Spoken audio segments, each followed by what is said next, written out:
Alors bonjour et bienvenue dans une nouvelle vidéo. Alors ça fait longtemps que j'ai pas fait de vidéo, tout simplement parce que j'avais pas le temps et puis j'avais pas vraiment de sujet intéressant dont je voulais parler. En fait, j'avais pas vraiment la motivation en fait de faire quelque chose juste pour faire quelque chose. Donc j'ai trouvé quelque chose, un sujet qui m'intéressait. Donc aujourd'hui, on va parler d'un jeu de base en fait qui pour moi est mon jeu de course préféré et comment en fait on peut dessiner d'autres jeux à partir d'un jeu de départ. Donc en fait, déjà on va parler de ce jeu de course à proprement parler. Ce jeu de course qui s'appelle la Power Zero. Donc je rappelle, c'est mon jeu de course préféré. Alors Power Zero qui n'est pas à confondre avec Cover Zero qui parle de la défense. Donc en fait, on va dessiner du coup une attaque. Alors en fait, c'est un jeu qui a été rendu célèbre en fait pour la petite histoire. Donc ça c'est une formation. Voilà. C'est un jeu qui a été rendu célèbre pour la petite histoire par le nouveau coach en fait des Oakland Raiders qui est John Gruden, qui avait une émission qui s'appelait Gruden Quarterback sur ESPN. Et en fait, du coup, il avait les quarterbacks qui allaient rentrer en NFL et il discutait avec eux. Et souvent, en fait, il montrait un jeu qui est dérivé de la Power Zero, mais on en parlera tout à l'heure. Donc, Power Zero, qu'est-ce que c'est? Donc, on va dessiner une défense de base. Alors, on va commencer sur de la 43. Hop. De base. Alors, la Power Zero, qu'est-ce qu'on fait? Alors, ce qu'on va avoir, c'est qu'on va avoir la ligne, en fait, la course va partir à droite. Et on va avoir la ligne, en fait, qui va bloquer à gauche. Et ce qu'on veut chercher, c'est isoler, en fait, ces deux joueurs-là. Les deux joueurs qui sont sur le côté. Et qu'est-ce qu'on va faire? Tout simplement, on va avoir ce joueur-là qui va venir et qui va, en fait, kick out ce joueur. Kick out, ça veut dire quoi? Ça veut dire qu'il va le pousser à l'extérieur. Il va le pousser à l'extérieur et il va le virer de l'action, en fait, tout simplement. Et tout le reste de la ligne, ce qu'ils vont faire, c'est qu'ils vont bloquer vers la gauche, à l'exception d'un joueur, et on en parle juste après. Donc comment ça marche? Lui, il va les bloquer par là. Eux, ils vont partir à deux sur ce joueur-là, et lui, il va bloquer ce qui vient ici. Lui, il va bloquer là. Lui, il va bloquer ce joueur-là. À l'exception d'un joueur, je dis bien, c'est lui qui va faire ce qu'on appelle un pull. Un pull, qu'est-ce que c'est? C'est quand on a une course, à droite souvent, et ben on a un joueur de la ligne offensive qui est à gauche et qui va traverser la ligne et qui va aller vers la droite. Donc lui, ce qu'il va faire, c'est qu'il va passer derrière. Et en fait, il va passer dans le trou qui est fait par ce joueur-là et ce joueur-là. Et il va prendre le premier joueur, dans notre cas, ça va être celui-là. Et le running back, ce qu'il va faire, il prend la balle, il court ici. Donc c'est ça la Power Zero. La Power Zero, c'est la ligne qui va bloquer vers la gauche et on a un kick out ici et un pull là qui en fait va bloquer ces deux joueurs. Et en fait, on va avoir naturellement un mouvement de la ligne qui va aller vers la gauche et deux joueurs qui vont bloquer en fait l'extérieur vers la droite. En fait, c'est pour créer un espace, un trou en fait entre du coup le dernier joueur qui va vers la gauche et les deux et le kick out et le pull en fait.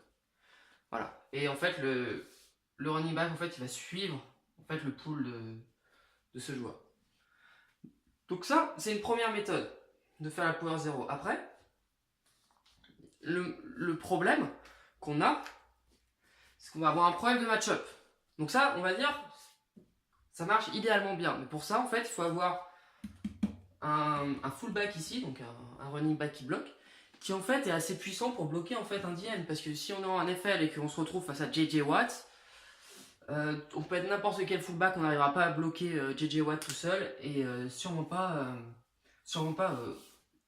du côté du jeu quoi. C'est-à-dire là on court sur JJ Watt et il détruit tout ce qu'il veut.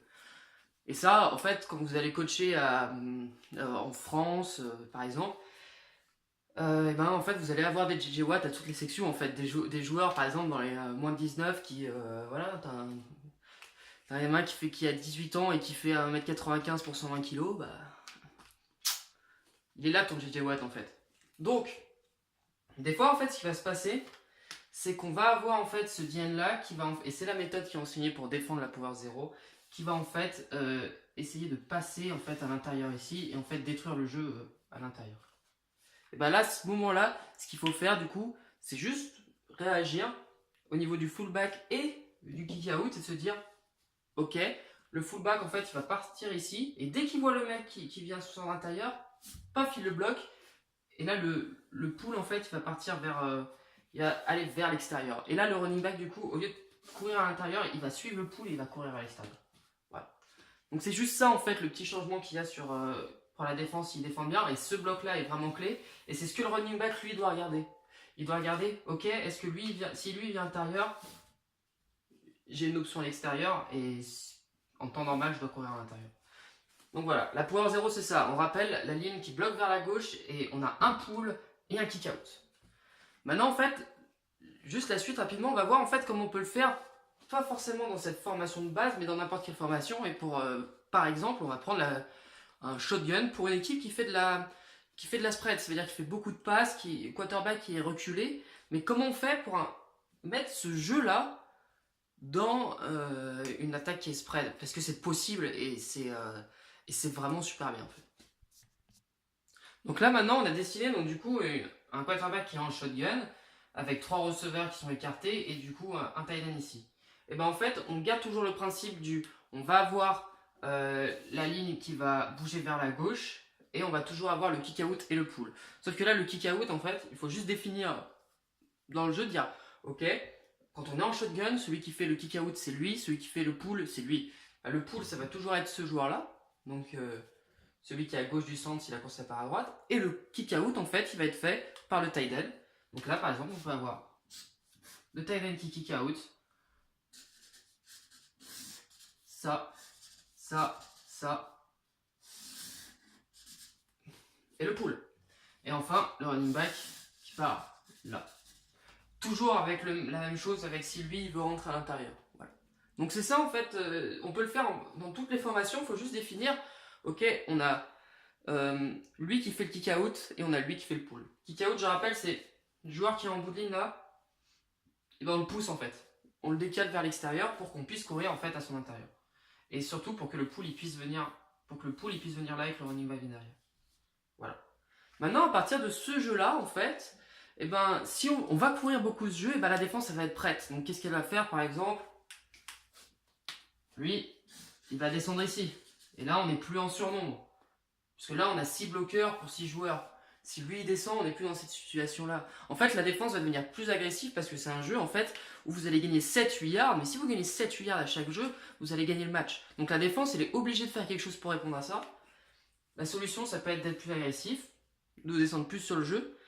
Et maintenant, ce qui va se passer, c'est que du coup, nous, on va pouvoir dessiner en fait une action une play action, donc une fin de course pour une passe. Qui en fait s'inspire complètement de ce jeu. Voilà. Et on va voir en fait comment ça se traduit en protection de passe aussi pour la play action. Donc là en fait on a une défense qui est plus agressive en fait avec le safety qui est descendu là. Donc là maintenant on va parler du jeu, donc j'en ai parlé tout à l'heure, John Gruden qui l'a rendu très connu. Si vous allez sur internet, je vais mettre le nom qui est très très long, mais si vous avez envie de regarder sur internet de la documentation dessus vous pouvez, qui s'appelle en fait le Spider 2 Y Banana. Voilà. Et en plus, comme ça, si vous avez envie d'avoir l'air intelligent avec le foot américain, vous apprenez, comme on dit, la formation et le jeu par cœur d'une manière très vite et vous avez l'air d'être quelqu'un de super intelligent. En fait, ça donne un green right, strong slot, Spider 2 Y Banana. Voilà. Et là, quand les gens ils vous entendent dire ça, bah, vous avez tout de suite plus la classe et on a l'impression que vous y connaissez beaucoup en foot. Puis, alors qu'on a toujours quelque chose à apprendre. Donc en fait, ce qui va se passer, c'est qu'on va toujours avoir en fait cette action de la ligne qui part vers la gauche. Et en fait, ce que ça va nous rappeler, vu qu'on a parlé des protections de passe, on avait parlé des protections de passe la dernière fois, enfin dans une vidéo avant, où en fait on a une protection qui s'appelle slide. Donc on avait parlé de Bob en fait, ou de man-to-man, où chacun a un joueur, mais on a aussi là où chacun en fait protège vers la gauche. Et ben là en fait, dans notre jeu de course, en fait, on a déjà la ligne qui va à l'opposé de la course. Donc en fait la course elle va partir là, ici. En fait toute la ligne, elle va simplement faire une protection de passe là, avec lui qui ferme la ligne. Et là en fait on a une protection de passe slide des plus basiques. En plus, on va voir le quarterback qui va faire une feinte. Et lui, qu'est-ce qu'il va faire? Il va partir là, il va faire comme s'il allait bloquer le DN. Et il va courir à l'extérieur. Juste ça. Et ça, c'est votre priorité numéro 1 en tant que quarterback. Je fais la feinte et j'envoie au F. Il est ouvert, il est disponible dans 90-95% des cas. Pourquoi? Parce que celui qui devrait avoir cette responsabilité-là, c'est lui. Mais vu que il s'est fait bananer plein de fois sur la Power Zero to match, il va attaquer là, il va être en retard et puis on va gagner des 1. Voilà. Ensuite, ce que vous pouvez faire, c'est rajouter après d'autres tracés. Alors, Spider 2 en fait, c'est la protection de passe en fait qui est slide vers la gauche en fait. En Spider parce que c'est slide protection, donc SP. Et 2 en fait, c'est le côté qu'ils ont. Voilà, pour être précis. Et en fait, ce que vous pouvez, c'est rajouter ça ici, par exemple. Donc, si vous voulez, si lui descend, si lui bloque celui-là, bah, vous allez avoir celui-là derrière. Après, si on veut enlever ce joueur de situation, on peut rajouter ça ici. Voilà. Donc, souvent, c'est comme ça qu'elle va être faite. Et là, lui, en fait, c'est lui. Le X, c'est pauvre garçon, il aura jamais le ballon normalement sur ce. Donc, il peut faire n'importe quoi. Hein. Il peut faire n'importe quoi, normalement il a jamais la balle. Voilà. Donc ça c'est bien, ça permet de gagner quelques yards, mais on n'est pas optimal. Pourquoi? Parce qu'on peut le reconnaître à un seul détail. C'est lui. Parce que lui normalement il doit faire un pull, mais là il le fait pas. Donc en fait, là en défense, vous êtes dans une situation où vous dites, bah ils sont dans cette formation là, la Power 0 arrive sûrement. Je regarde lui, s'il pull, c'est une Power 0. S'il pull pas, s'il traverse pas la ligne, c'est une play action. Et là, je peux la reconnaître. Et là, du coup, je reconnais le jeu très rapidement. Et je me fais pas avoir. Et ben là, on a encore une dernière solution en attaque. Et on va voir comment on fait pour faire une play action, mais avec un pull. Ce qui rend en fait le jeu illisible pour la défense. Complètement illisible. Parce qu'en fait, lui, ils vont faire un peu les actions qu'ils font d'habitude, sauf qu'ils partent en passe au dernier moment.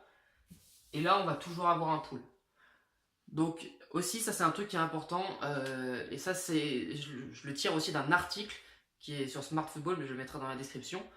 Où la personne qui écrit l'article dit, il y a un coach qui m'a dit une fois que si vous voulez qu'une play action elle marche, il faut mettre un pull. C'est pas vrai dans tous les cas. Mais en tout cas, si vous avez un pull dans les play action, eh ben ça marche super bien. Donc là en fait je suis revenu sur du shotgun, juste pour l'exemple, toujours avec une défense plus agressive. Donc là maintenant on va voir comment on fait une passe protection du coup, où on va être toujours en slide, ça veut dire qu'on va avoir en fait la ligne qui va bloquer vers la gauche, sauf que le joueur en fait qui va prendre l'extérieur, et ben ça va plus être le running back, enfin il peut aussi se rajouter donc là, mais en fait ça va être ce joueur là en fait. Donc en fait lui, normalement, c'est dans la protection de passe, c'est lui il bloque tout ce qu'il y a entre lui et le joueur à sa gauche. Lui entre lui et le joueur à sa gauche. Sauf que là, le joueur à sa gauche, en fait, ce qu'il va faire comme un pull. Et en fait, il va fermer la ligne ici. Et lui, en fait, maintenant, c'est le joueur à sa gauche qui est dans cet espace-là. Donc entre ce joueur-là et ce joueur-là. C'est un espace plus grand, c'est plus compliqué, mais c'est faisable. Dans les faits, c'est vraiment faisable. On peut le faire. C'est compliqué, mais c'est complètement faisable. Donc après, vous pouvez avoir une play action normale, donc là. Si vous voulez, en fait, vous pouvez faire en sorte que lui, il bloque aussi en bout. En fait, lui, il viendrait bloquer ici et lui, il bloquer en bout. Enfin, ça dépend. Soit aussi, vous pouvez complètement l'envoyer sur une passe, quoi. Vous faites la feinte et lui il part et là en fait vous avez une slide à 5 et que vous pouvez faire. En fait vous avez toujours le mec qui bloque à l'extérieur et la ligne qui part vers la gauche. Et là après, lui, feinte le kick out et il peut partir à l'extérieur comme ça. Alors si vous avez déjà ça, vous n'allez pas le faire comme ça. Vous pouvez faire ça, ça et toujours après avec... Puis après vous pouvez faire ce que vous voulez, quoi. Enfin,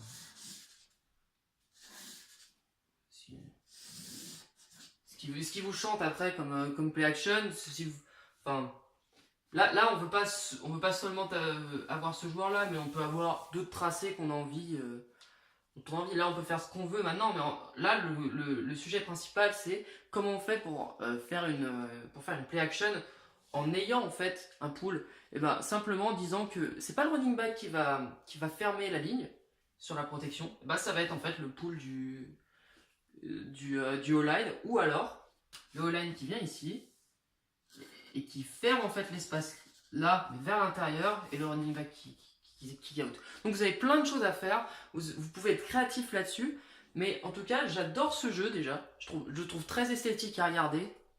Déjà, c'est pas des passes de 40 yards, mais c'est très beau à voir.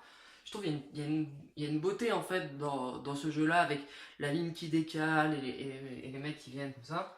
Il y a quelque chose de beau à voir ce jeu, mais aussi on voit que ça ouvre énormément de possibilités. Et dès que vous avez un jeu de course, alors là c'est mon jeu de course préféré. Mais là le Power 0, en fait, à partir du Power 0, bah, on l'a fait dans une formation, on l'a fait dans une autre, on a fait une play action, on a fait une play action avec un pool. Ben, c'est comme ça qu'il faut faire en fait. Dès que vous avez un jeu de course, et ben on va dessiner la feinte. C'est tout. Voilà. On va faire ce jeu de course, ok, ça va pas marcher si la défense elle est agressive, donc du coup on va dessiner un jeu si la défense elle est agressive. Et c'est là où le foot américain c'est comme les échecs et on a un coup d'avance. C'est que là, on a le jeu de base et on a le coup d'après, on a la feinte. Voilà. Et c'est comme ça, et là c'est un exemple, c'est le Power 0 parce que je l'apprécie, mais en fait c'est comme ça avec toutes les actions au foot américain. C'est tout le temps comme ça. C'est un coup d'avance. Voilà. La défense elle est trop agressive, ben on va faire ce jeu-là. Si la défense elle est trop passive, on est agressif justement, on a une mentalité agressive, la défense est trop passive, et ben inversement on a une solution. Dès qu'on dessine un jeu, il faut se dire, ok, comment la défense elle peut contrer ce jeu, comment la défense elle peut stopper cette action, et à partir de là on dit, ok, donc si il s'aligne comme ça, s'il descend ce mec dans la boîte, là notre exemple, et ben on fait une feinte. Et ça tous les jeux c'est pareil, tous les jeux. C'est comme ça qu'il faut designer une attaque. On peut pas juste avoir un jeu et faire pouf, on n'a pas de feinte. Oh, je l'aime bien ce jeu, bon, on le met. Et si ça marche pas, ça marche pas. C'est pas bon d'avoir une mentalité comme ça. Donc voilà, donc on a vu comment on faisait la pouvoir 0. Donc je rappelle, la ligne vers la gauche, on a un kick out, on a un pull. Et après, du coup, on peut faire des feintes. Et ça marche très très bien. Et là encore, l'objectif, c'est, on veut pas gagner 50 yards sur une action. On va en gagner 4-5. Ici, on gagne 4-5 yards à chaque jeu.